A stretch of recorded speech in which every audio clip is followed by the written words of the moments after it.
Well, hello everyone, welcome back to Nier Replicant. Are you ready to see the game end again?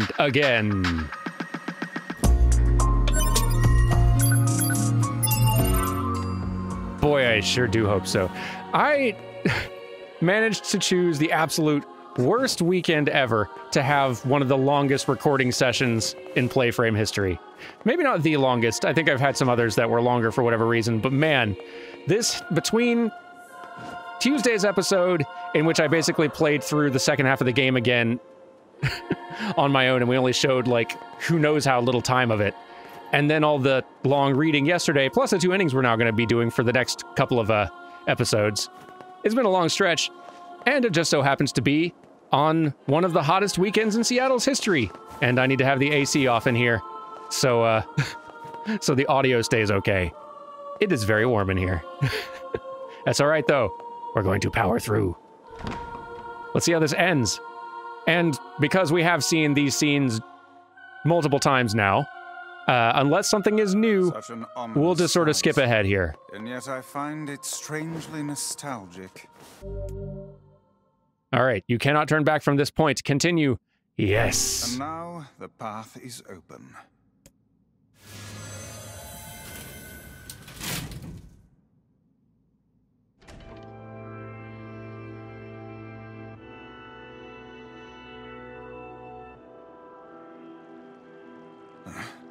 It's the twins from your village. Popola? Devila? What are you doing here? Hey, any chance you'll just go back to the village? This is not a compelling argument. This is a very dangerous place. Neither is that. Even if you can find Yona here, you probably can't get her out. How did you get here? Shh. We're asking the questions right now. No, see, that's not how you de-escalate. We're here to rescue Yona. No dice, huh? Well, I guess we don't have a choice then. You 100%, you're so bad at this. No, I suppose not. How sad. And then you attack. Like, this is not how you stop a Nier from charging forward. We didn't want to fight you. We really didn't want to. And this is why it rings a little bit hollow when, like, Popola yells at us furiously for cutting down her sister like an animal when they attack us first. Like, extremely good read by the voice actor, like, incredibly good. We were hoping to, and a touching little moment. I kind of wish that they'd been... I think that moment would have landed a little better for me if they had actually been doing a better job of trying to de-escalate and explain, and Nier was just so, at this point, seeing red and desperate to get Yona out of here and kill any shades in this path that he just wasn't seeing reason. You have no cause to speak so with us, Grimoire Weiss. You are a traitor. I guess that's subjective, though. And... almost there we go. Hey. Fight end. Fight end. There we go. Why? The answer to every riddle lies within the heart of the Shadowlord. Shadowlord? So you've been on his side this whole time? You must search for that answer yourself. This is a terrible answer. You've got to face your own truth now. Please, enter the Shadowlord's castle. Were they expecting any of this to, like, compel Nier to not keep moving forward? Popping up suddenly and acting like villains? Devila and Popola are fighting us. Yes, they do seem to be putting us through a great deal of...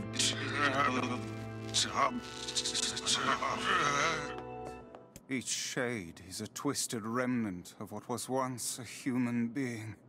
Crazy, huh? Now let's skip the part where you stand there with your mouths agape and just get down to business. Wait. Sorry, but we're gonna be needing that shell of yours. The rightful owner has been waiting for a very long time. Please don't be angry with us. We are only doing our duty.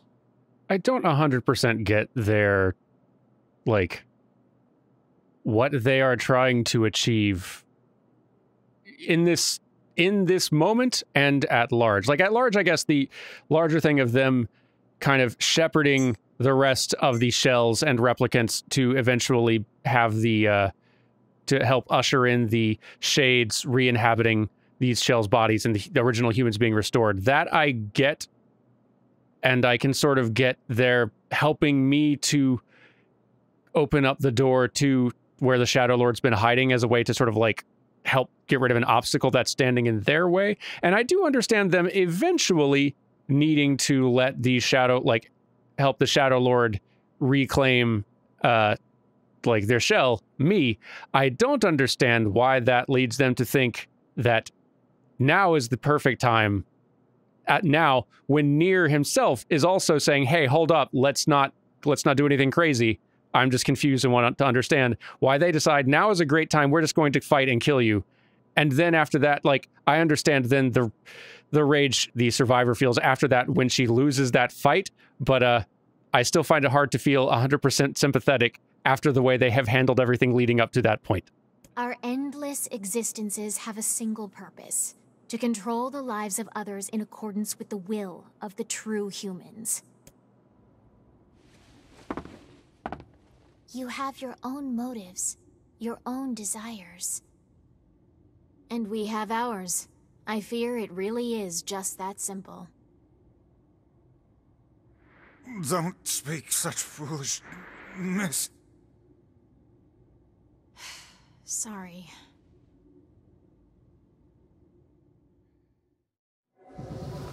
And yeah, okay, I will grant as well that, like, I know that a lot of Nier's story and lore and all that comes from numerous sources, many of them outside the games. And it may be that there's some information in that provides a little bit better understanding and justification for this moment.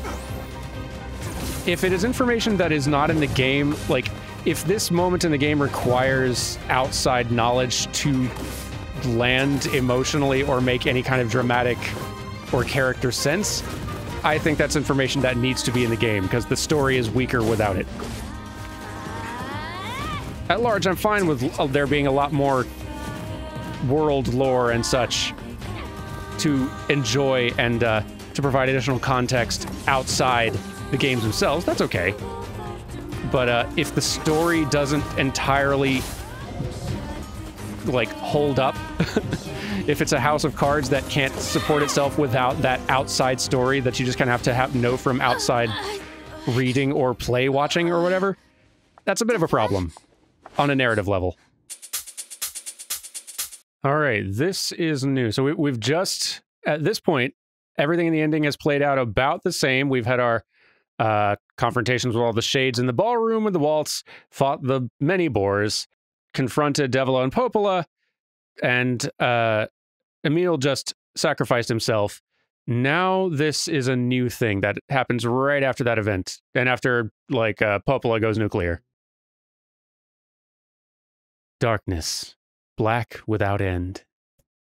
It goes on and on and on. Eyes closed, eyes open, it matters not. The dark is joined by a mysterious sensation, one created by the mingling of blissful sleep with the unease of a terrible, never-ending cold. Is this a dream? Thinking to pinch his cheek, he reaches for his face, but his hand does not move. In fact, his hand has disappeared altogether. He looks at his arms and sees only bone. He looks at his feet and sees they have disappeared, along with the rest of his legs up to the thigh. What body remains begins to leave him, then crumbling into fragments smaller than dust. His body is going. Soon it will be no more. Is this death? Suddenly, he recalls his past. He remembers the time he lived with his sister, and the very act of recollection is like a shooting star. Despite lasting only a moment, it brings color to the darkness. Soon more memories come, gathering atop each other, one after the next, until they meld into a warm and glorious light.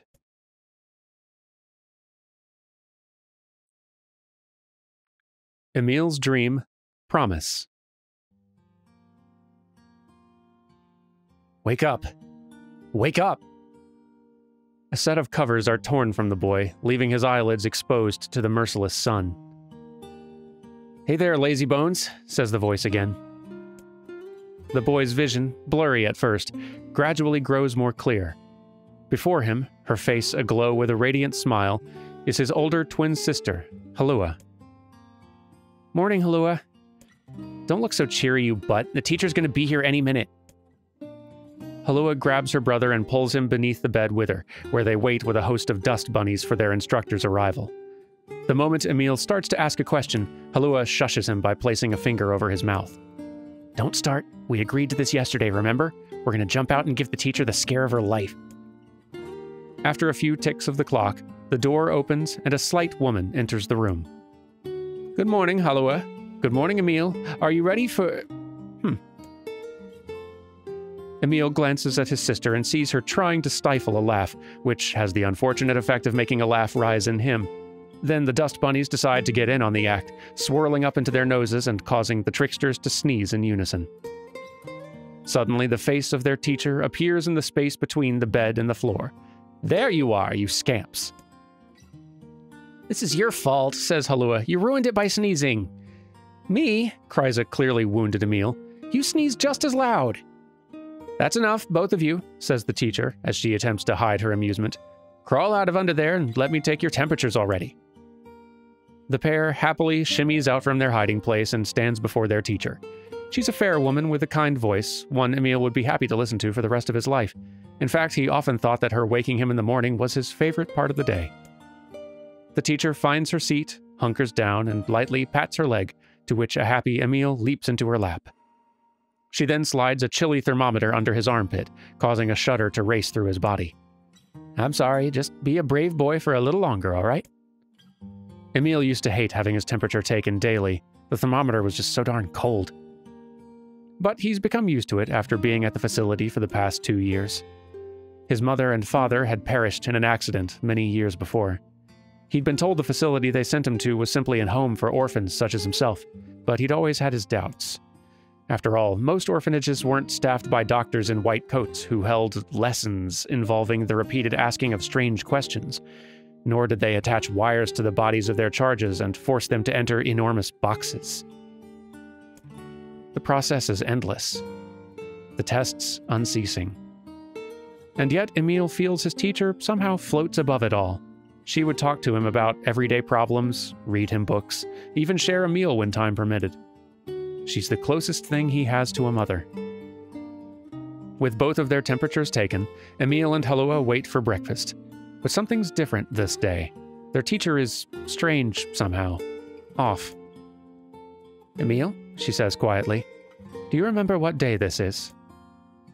Emil looks over to his sister and sees her staring at him with an enormous grin. Nuh-uh, she says. You gotta figure it out yourself. But despite his best efforts, Emil comes up empty. I'm sorry, ma'am, he says at last. I just don't know. With a smile, the teacher reaches into the pocket of her white coat and withdraws a small package. It's a bag, neatly closed with string and tied at the top with a bright red ribbon. Happy birthday, Emil, she says. In fact, happy birthday to the both of you. Oh, thank you, cries Emil. Can I open it? Of course, replies his teacher. I'm afraid it's nothing so special, but I do hope you enjoy it regardless. Emil carefully unties the ribbon and opens the bag to reveal a small pile of cookies. They're the same snacks they always received at the facility, but the fact they come from his teacher makes them somehow special. As a gasp escapes his mouth, his sister can't help giggling beside him, her eyes fixated on the bright red ribbon all the while. Happy birthday, Halua, says Emil as he reaches into the bag, withdraws a cookie, and offers it to his sister. Needing no further encouragement, the girl crams the cookie into her mouth and swallows it in 2 bites. Happy birthday to you too, Emil. Then, as though remembering something, she leaps up and runs to the small chest of drawers the two of them share. After forcing open a stubborn drawer, she pulls out a single sheet of paper hidden under a white coat and runs it back to her brother. Here's your present, she says, thrusting the paper at him with a slightly embarrassed look. When he glances down, he sees the words, "Happy Birthday, Emile," scrawled in a shaky child's hand, along with a picture of a generously colored person who had clearly been created from every crayon in the box. That was me? Unable to stop himself, Emile wraps his sister in a massive hug. "Thank you," he whispers as she returns the embrace just as tightly. "I'll make sure to draw you on our next birthday, okay?" My sister was there. My teacher was there. It was my birthday. I thought I could never be happier.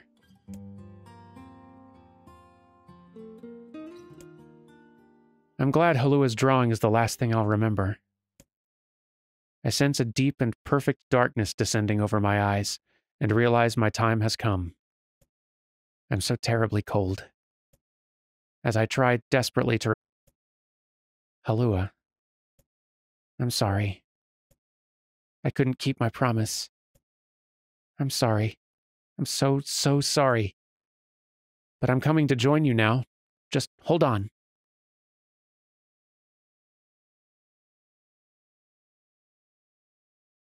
Wake up. Wake up. Please, wake up. Come on, Emile. Wake up already. Halua? Is that you? You haven't changed a bit, have you, lazy bones? Halua, have you come for me? Am I dead? No, Emile. You're not dead. I'm just here to keep my promise. In that moment, the world of blackness surrounding me explodes with color. Red, yellow, blue, and so many others. Colors I have no names for. Colors I've never even seen. It's like someone's using every crayon in the box. I told you I'd always be watching over you, didn't I? Halua, I don't... Don't worry about it, you butt. Looking after little brothers is just what big sisters do. Her voice, it's fading. Sorry, Emile. Looks like I'm out of magic.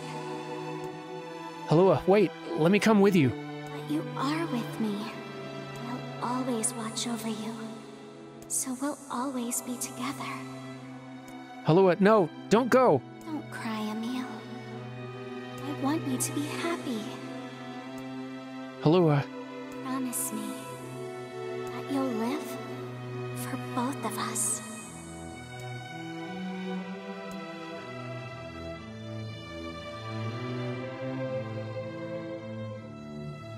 The darkness enveloping me flows away, replaced by a brilliant blue sky. I don't know where I am or what I'm supposed to do. But it's okay that I'm here. I know that much now. She's given me the courage to accept that. No more crying. I'll live with a smile on my face, because that's the promise I made her.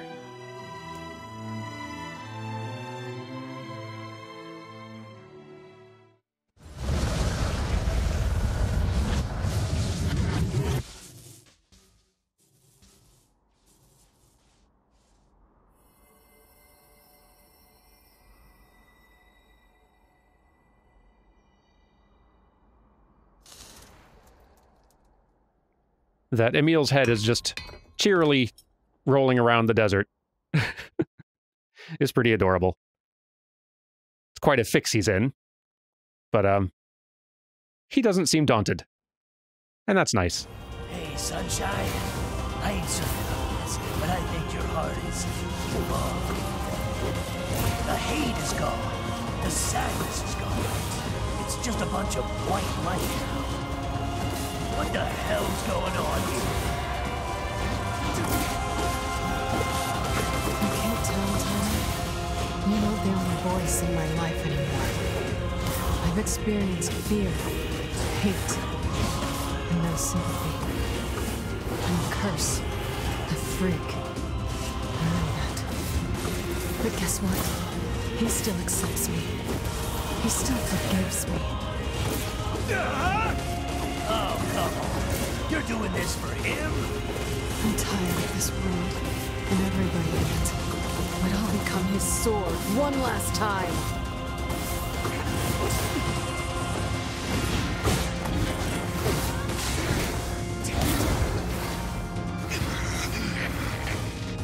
Vice, you alright? Naturally, I am as fit as a fit.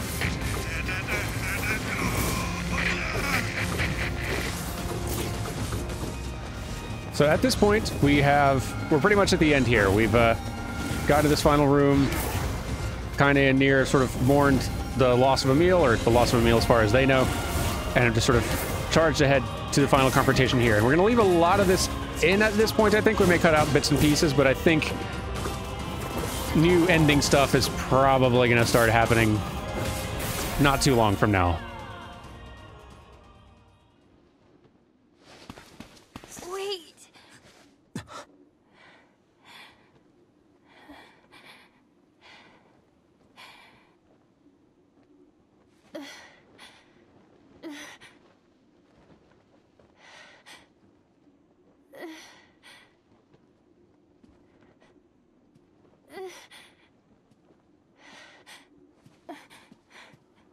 Brother? Yona.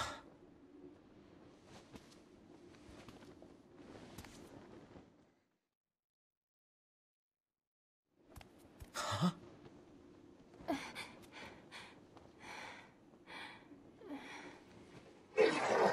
Yona.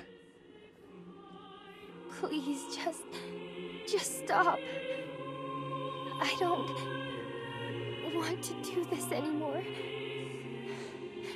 I don't need someone else's body. I don't want it. Someone else? No, Yona, they were ours to begin with. Girl inside this body. I can hear her. She won't stop crying.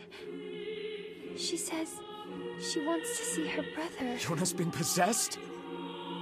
This girl loves her brother too, just as much as I do. It's not right, you know? It's not right that she can't see him. Yona, stop. Please. Please.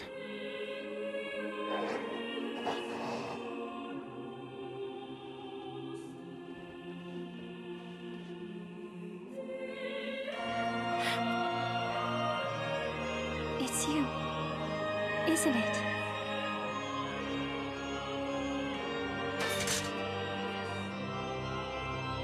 Yes, it's me. Let's go home.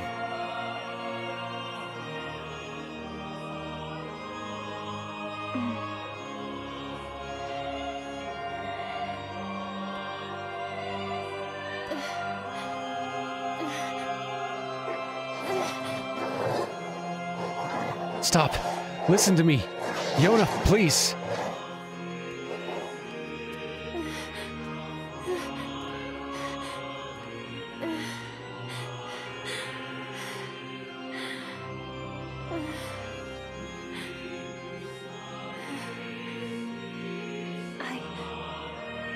I'm really sorry. I don't know what to... I'm so very sorry. No matter what. Just know that I love you.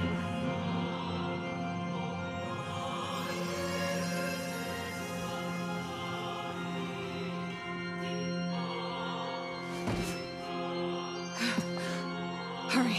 The shade that possessed her is gone. No. No!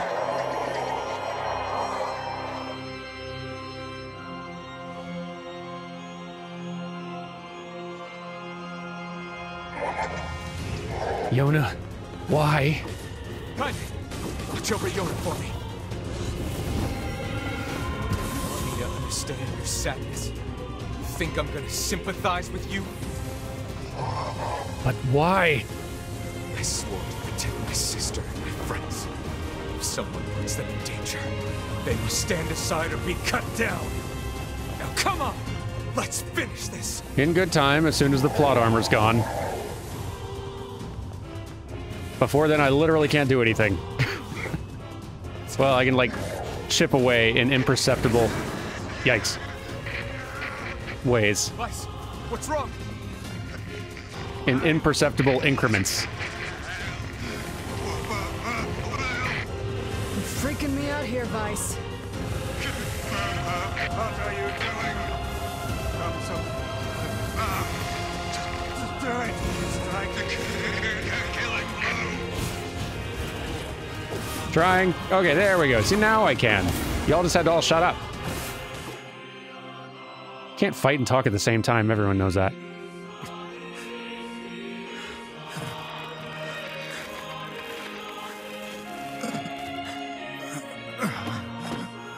No bother. One moment, please. You okay? Fine, just fine. All right, no, I'm not. Vice. It seems some headstrong idiot has decided to push me beyond my limits. Not gonna lie, it would have been pretty great I should have taken that if job as a cookbook when I Vice had the spent a great deal chance. more of the game hopping around on the ground. Sorry. I'm sorry. Only joking. And still talking with just as much But with a Let's self-importance. go out of the It'd be way. very good. I have one final task to fulfill. where are you going? Why, to stop him, of course. But after that, it's up to you. Only you can see this battle to its conclusion. I wish you luck, my friend. You can't. I swore I'd always fight by your side. You are an exceedingly stubborn lad. You know that, yes? Perhaps that's why I've so enjoyed our time together. But I fear this is where our journey ends. Vice! Oh, and remember what I told you about using my full name? Well, forget it. I've grown rather fond of Vice. Vice. I knew you'd come around. Don't let it go to your head now.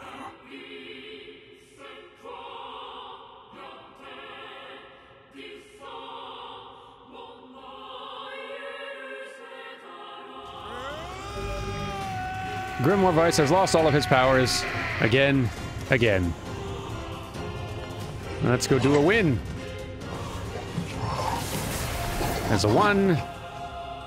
Yona, I cannot live in a world without you. I have a reason to live! Be gone.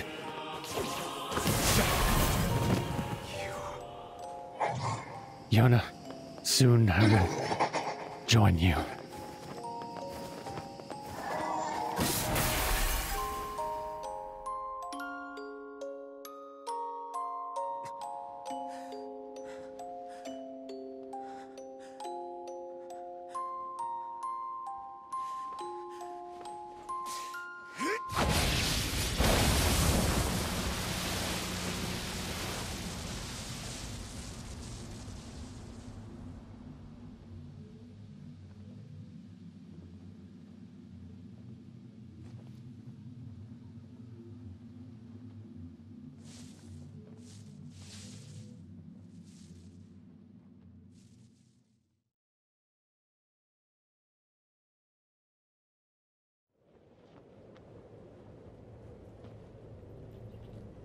Well, ain't that precious?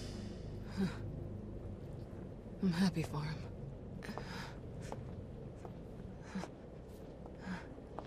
You know, Sunshine, that black scrawl has almost completely taken you over. Yeah, I know. But goddamn, we had fun, huh? Killing and killing and more killing. What a rush. Yeah.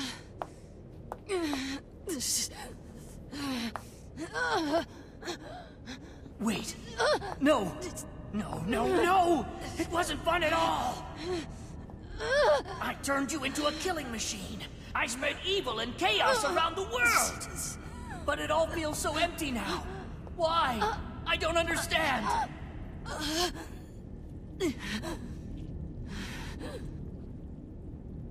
Sorry. Looks like you stayed inside me for a little too long. Sunshine. Stop! Don't be nice to me! Don't make me feel like this!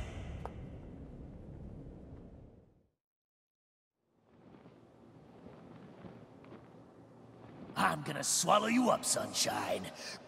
Gonna swallow you whole. It seems like a situation that maybe we should check in on. How's it going? All good? Things okay? Kainé? What is it? Listen to me. The shade inside me is growing, and I can't stop it. Soon, real soon, I'm gonna go berserk. I can't hold it back anymore. Kainé, you have to fight. You have to... Just shut up and listen to me.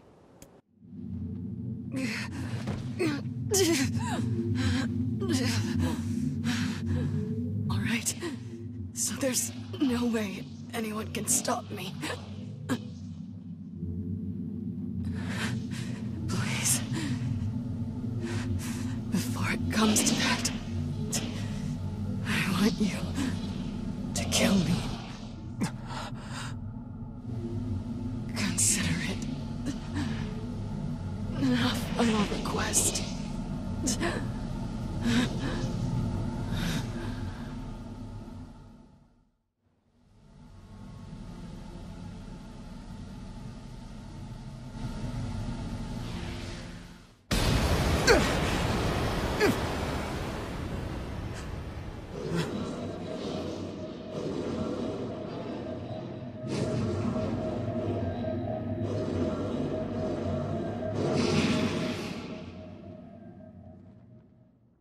Ah, jeez. Tehran, I don't want to hurt my friends. Well, hell, Sunshine. It's not like I can stop it. When Gestalts go out of control, they lose their minds. Both of our memories will be completely overwritten. Hurry. Kainé! Run. Run!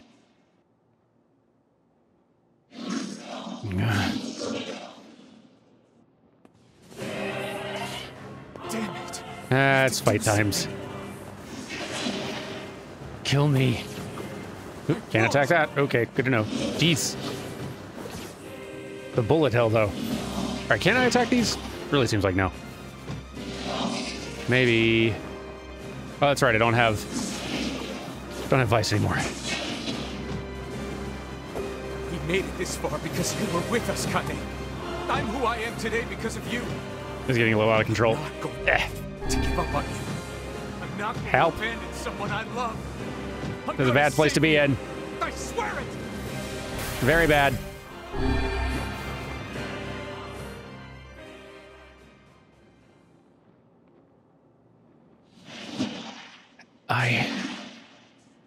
Well, there might be one way to save her.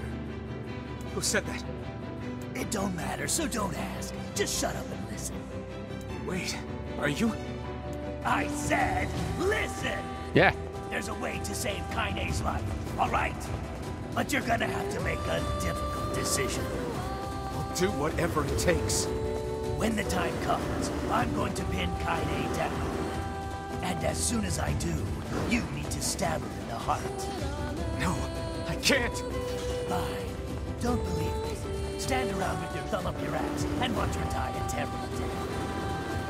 Damn it. All right, well, let's try this. See how it go. Really glad this weapon's powered up.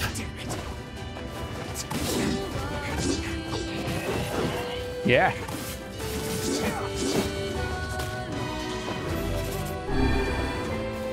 She fights gooder than me.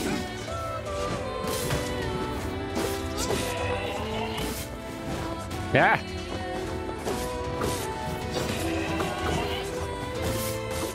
Chill out.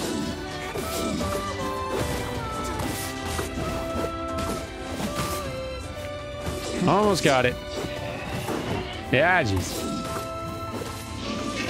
Grah.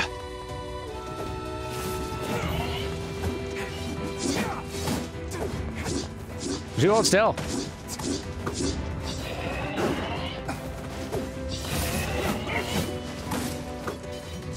Impossible to hit.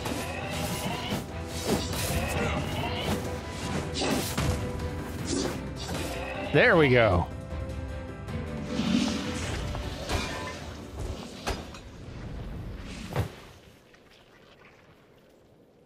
Very nice. Now, if you want to save your precious Kainé, there are 2 ways to do it. One is to plunge your sword into her chest. That's what she wants after all. Freedom from burdens, freedom from life. What's the other way? The other way is to make her a normal human being again. But to make that happen, you gotta trade your own existence for hers. Well, there you go. Good luck with that. You're that shade. The one who lives inside Kainé. Why are you trying to help her? Probably for the same reason you are. Enough talk. Make your choice.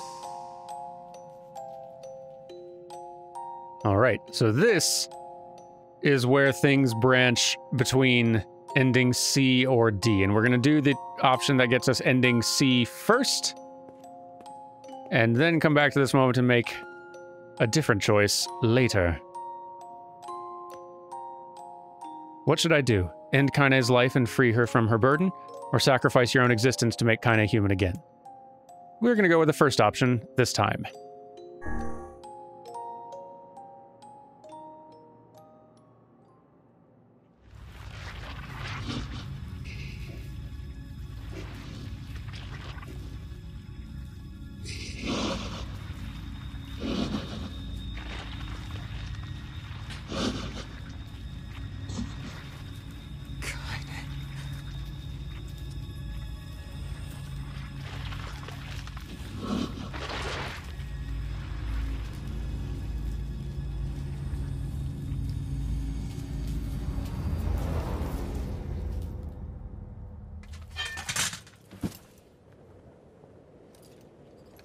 Kainé. Let's go home. Can you hear me? I spent years inside Kainé's body, tormenting her from within. I felt her pain, her emotions, as if they were my own. And there was so much pain. So when I say she's free now, I want you to believe me. Thanks to you, Kainé has been forgiven and saved. Oh, wait. She had a final message for you. Thank you. Kainé.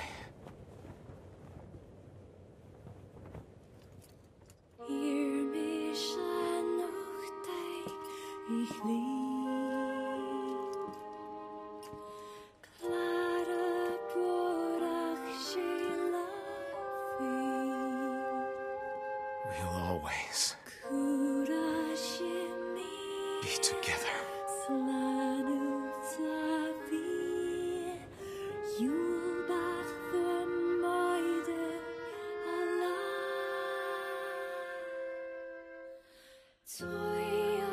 And there we are, ending C. Out of 5. Out of E. 3 out of... You know what I mean. Hooray, though, we did another one. So, I'm not going to hit the skip button because I don't know if there's other things that happen after this, and I don't know if skipping credits would... Let's just speed the credits up. We're going to be seeing these again real soon. All right, and there we are. Here we are, that is to say. Which of these do I save? I think this one. Yeah, because this is, this time I could, in theory, in creating this save right here with ending C.